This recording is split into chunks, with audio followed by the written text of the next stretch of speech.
Vậy Vancouver chân predestinationของข้าถึงเราเองปัจจัยนี้ใจสมยาแต่ตั้งแต่นี้ตัวนี้ตัวปัจจัยนี้สิใจสมยาแต่ปัจจัย pre-plan นะครับมีหลักเสกจีสุจง pre-plan จูพอจง pre-plan จนกางไว้พอจง pre-plan จนตัวใจสมยา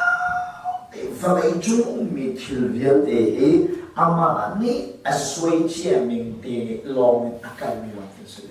asway lo mình akan mình thiếu bằng mình lo akan đi chắc chắc cho quên cái vấn ta xuống làm lại pre-plan là nó vẫn buộc đặt thiam là hai điểm giá phát hiện hết dây trong việc để tu phát hiện sinh khámဖြစ်là web phát hiện giá cho để làm lâu để chuẩn past để làm lâu past present cho để làm lâu future lâu avoid nakin ni zan ni hin để làm lâu hai dính tìm nó phát hiện ra ni zan ni hin hai dính tìm nó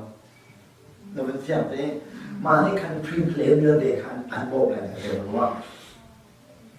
ý rô này là cho bôi xị cái khăn rô này bị ba này ăn cho bôi béo để hết là dễ đi bôi khát đã một khổ đi cái ca hình hẹp để khăn vào hẹp để ba cái ca rô này bị ba này ảo sâu khá chia xuống đàn ảo sâu khá vẫn toàn này chút lúc Rocky Mountains khá chá không bao cả hình thì hàm đỏ khá một cái hẹp đây là vẫn ta very big lake cái gì chút lúc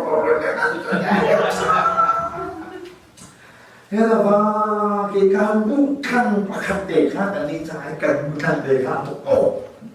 chút lúc hoặc là khăn nó chút để khăn ya khai hẹp đây ni amu khổ mình chú cái can akal ni để đi lòng khổ nắng ni chuẩn akal là khăn hình giờ để khăn vui khăn là khăn nắng khổ ít in 2000, 2005, 2006 là tụi cái tin nhớ đấy khác nắng nó tạo chân 2000 là 4000 khác với cả là nồng đi cho anh ấy ra chân 2000 là 4000 khác với cả quả cái nồng đi mà là predestination thì mình predestination là chuyện của hàng nghìn ta phát hiện ra chân past, present, future cũng lâu thì cả là sẽ chân phát hiện ra accident cũng lâu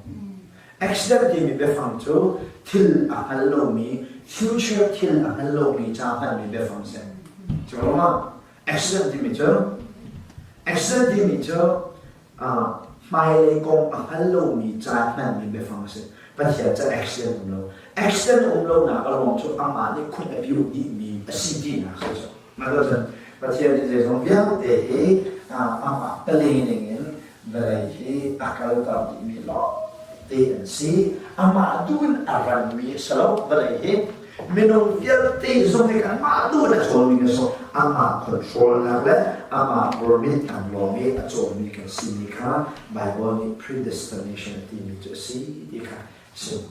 xem